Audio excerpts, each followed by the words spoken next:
Okay, in this lesson we are reviewing intermolecular attractions. These, of course, are attractions between molecules. Look at that word molecular. We have learned that molecular compounds are covalently bonded, and that means that have to be sharing electrons.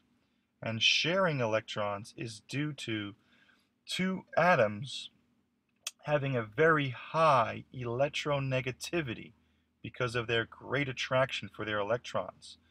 So when we deal with intermolecular attractions, we're dealing with molecules. Okay, and molecules are either polar or nonpolar. So the first thing you ask yourself when you're trying to decide about the attractions between molecules, am I dealing with a molecule that's polar or nonpolar? Remember, these molecules, okay, attract themselves and they stick together by these attractions between the molecules. And if these attractions are strong, it takes a lot of energy to separate them. Therefore, their melting points, if they're a solid, are going to be high, and their boiling points will be higher to separate them into the gas phase. Don't forget that these molecules are made up of atoms that have bonds in between them. So we're not talking about the bonds in between atoms. We're talking about the attractions, okay, that are much, much weaker than the bonds between the atoms, but become significant. So what type of attractions are we dealing with? Well, we're talking exclusively about the ones between molecules. That's why we have the word molecular. Now, what makes these stick together strongly and weakly based upon either they are they polar or they nonpolar. If they're polar, that would mean that the molecule has got a side with a large number or a high electron distribution, okay, which is the negative side, and a side with a lower amount of electrons, which is a positive. This unequal distribution of electrons is polarity. And of course, as my voice changes, this positive side will attract the side that has more electrons due to the unequal sharing or the asymmetry of these polar molecules. I have another lecture on polar molecules. If you're having trouble with this concept, you should review that. So, if something is polar, it undergoes something called dipolar forces. Now, dipolar forces, okay, are the same thing as dipole forces. That means the positive end of a polar molecule attracts the negative end. We know the negative end has a greater amount of electrons in that area because of the unequal sharing or unequal distribution. So if a molecule is polar, it's going to have dipole-dipole attractions. Case in point, let's look at BrCl. Okay, if you remember your halogens, we have fluorine, we have chlorine, we have bromine, we have iodine. And I wrote these in order of the group. Group 17 is the halogens. And these are how they are listed from top to bottom. And we learned as we go up the group, atoms get smaller because their attraction to their outermost electron increases. We call that electronegativity.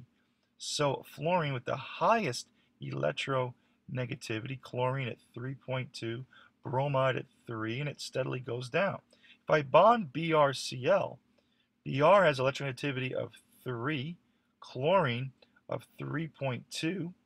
So this pair of electrons that is being shared to stabilize this atoms or these atoms to get the octet is being pulled closer to the chlorine because this side is a little more attracted. That means this side of the bond or this side of the molecule is a partial negative. Okay, this side is a partial positive. Now if I draw this as a distribution, there's going to be on average more electrons on this side. So this gives this side with the greater number of electrons, that little negative sign, a positive sign. And obviously, okay, when this happens, the positive attracts the negative, and that gives you dipolar forces. So when we have BrCl, BrCl will attract another BrCl by dipolar forces. The negative part will attract the positive part. Okay, now one thing you have to understand, okay, is that the strength of this intermolecular attraction increases as the difference or the change in electronegativity increases. What I mean by that is, if I have another molecule, okay, let's look at HCl, another polar molecule, and chlorine is 3.2 and hydrogen's 2.2. So if you look at the difference here, this pair of electrons is being shared even more closer to the chlorine. So this side is an even bigger negative than the one I drew here. And this is a bigger positive, okay, because of unequal sharing. So HCl and HCl also attract by these dipolar forces. This positive end attracts this negative end. And if I draw the molecule, maybe it's easier to see that. So this molecule is attracting this molecule by the positive side, attracting the negative. Now, we would say that probably the boiling point is much higher for HCl than it would be for BrCl. Okay, why? HCl holds on tighter because the difference in electronegativity is greater. 3.2 minus 2.2 gives me 1.0. Obviously, 3.0 minus 3.2 gives me a 0.2 difference. The greater the difference in electronegativity, the more electronegative atom pulls that pair closer and makes this a larger negative, and this side a larger positive because it lost that pair. So, of course, this is going to have a greater attractive force. So the more polar you are, which is the same thing as the greater the difference in electronegativity across these polar bonds, okay, the stronger the intermolecular attractions or dipolar forces. Okay, now, there is a type of dipole-dipole force that is the strongest, that has the greatest difference in electronegativity, and that, of course, is H bonding. H bonding has a terrible name because it implies bonding. And as I began this discussion, we don't want to talk about bonding because never do we talk about phase changes about bonding. We talk about attractive forces. We talked about, if you remember, table, I believe, H had these liquids. If you remember the demonstration I did with the 3 fingers on the desk, we saw that, let's say, liquid A, B, and C. A evaporated the fastest, had the highest vapor pressure because it had the weakest attractive forces, and C, like water, resisted boiling or evaporating, and it would have the lowest vapor pressure. This dotted line is the temperature at which it would boil. So C boils at a higher temperature because it has stronger attractive forces. We're talking about these between the atoms. So back to water, okay, back to H bonding. So H bonding is the strongest of all of them. Why? Because it has, okay, the greatest difference. But more importantly, H bonding typically occurs between nitrogen, oxygen, and fluorine when it bonds with an H. And because these guys are the most electronegative atoms and they're small, they make something called an electron deficient H. As I've talked before, hydrogen atom has 1 proton and 1 electron. If that electron is pulled close to another atom because of high electronegativity, it exposes just a proton, which is tiny and positive and has a high charge density. So these guys are electronegative enough and small enough to expose that proton. So when you have something like water, who is that bent molecule, it's polar, that makes it asymmetrical, it will attract another water molecule by H bonding. Okay, and there it is. That's the attractive force. And again, it only occurs when you have electron deficient H, and that's when you have a highly electronegative that exposes that proton. And of course, water can also H bond with another water molecule. And of course, the ice structure, snowflake structure, is due to the H bonds. DNA attracts by H bonds. Okay, bulletproof vests. Okay, Mylar.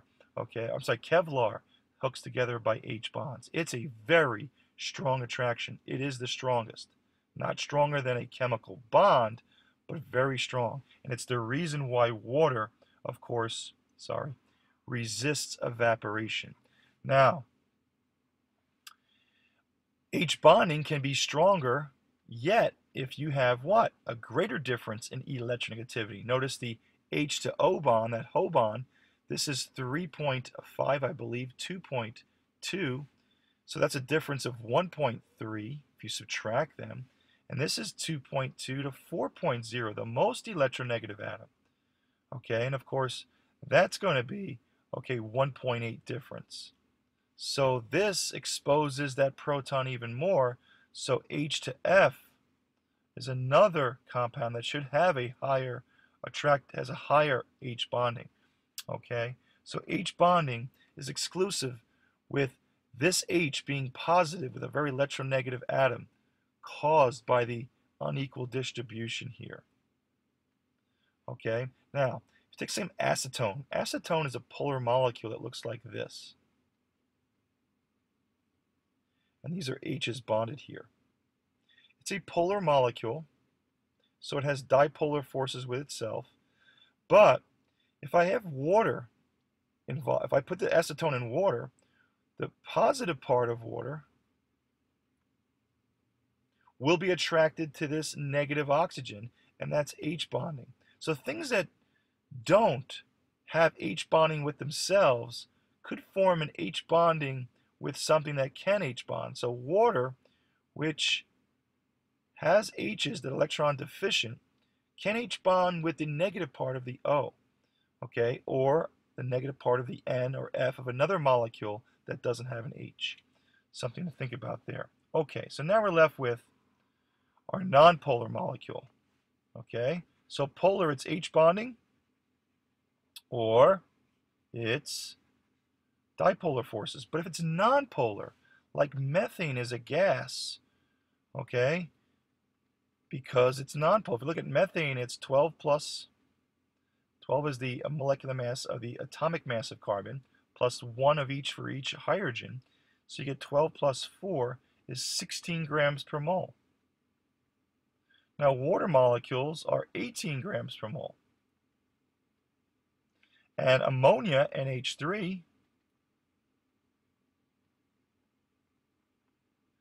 another polar molecule, is 14 is 17 grams per mole.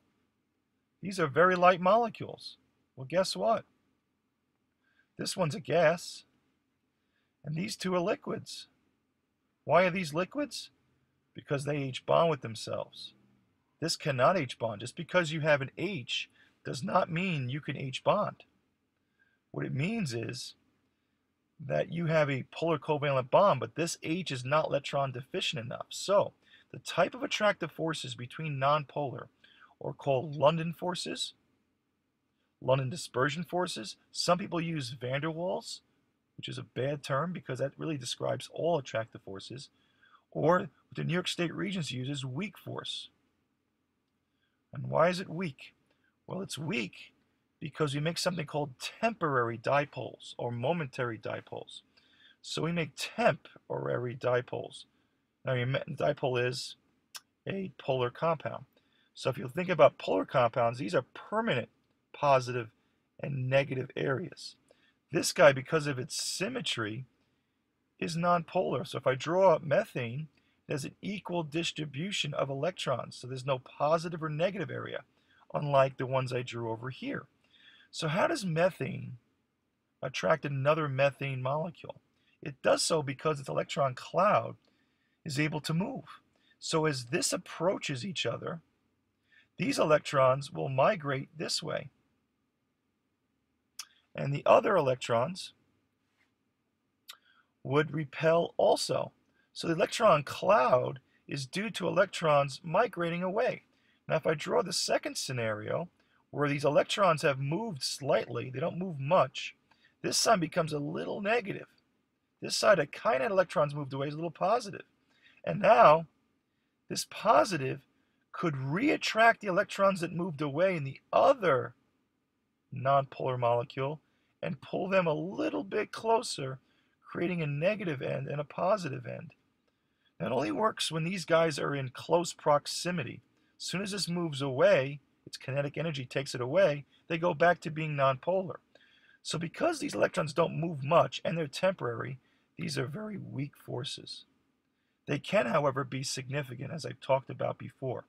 We know that CH4 is a gas, C2, H6 is a gas, ethane, C3H8, propane is a gas. Look at its molecular mass, 3 times 12, 36, 36 plus 8, 44 grams per mole. And it's a gas, okay, when water is 18 grams of water, 18 grams. Okay, keep going. C4, okay, H10. As I add more carbons to the carbon chain, the boiling point goes up. This is still a gas, butane. Then we have pentane, which now is a liquid. As we add more carbons, the actual London or weak forces actually increase because the amount of electrons increase. So if you've got more electrons in your electron cloud outside your molecule, this temporary shift in electrons is more significant. C35 is asphalt. Okay, so the same carbon chain. Now even asphalt is strong, but as I talked about, on a hot day it melts. Don't forget that molecular compounds have generally overall low melting points, even though they're what? Their attractive forces can become significant. So London forces are about nonpolar, and they're just about, they are affected, by two things. Number one, proximity or distance. If they get closer, they increase. And the second thing that matters is how many electrons, the number of electrons. The more of them, the greater these temporary forces. Okay, so that's how you break them down. Now there's one more, okay, and the other one is about due to hydration. You've seen this in the hydrate, or if you've seen this when I've taken an ionic compound like lithium bromide is soluble. When I write aqueous, that means that in the crystal lattice of this ionic compound, okay, the negative part of water, the oxygen end, the more electronegative end, will completely surround this positive ion. And when it surrounds it, this positive doesn't feel these negatives anymore, and water can pull this whole system away and create something called molecule ion attractions. And you'll be asked to draw these, okay? So all you need to do is when you draw these is make sure your orientation is correct.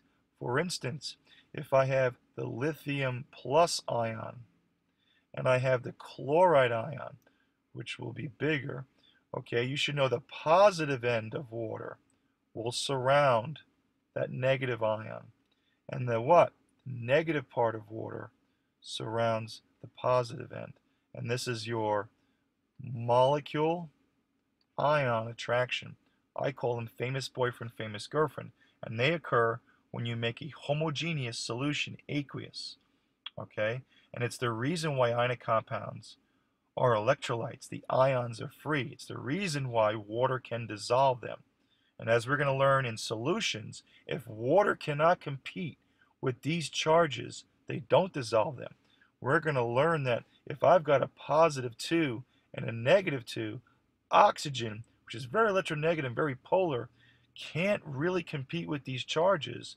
And that's the reason why something like calcium oxide +2, -2 is insoluble in water. Okay, so molecule ion attractions. You must be able to draw the molecule orientated with its positive end to the negative side and its negative end to the positive side, and recognize it occurs when we dissolve salts. Okay? Molecule ion. Hope this helps.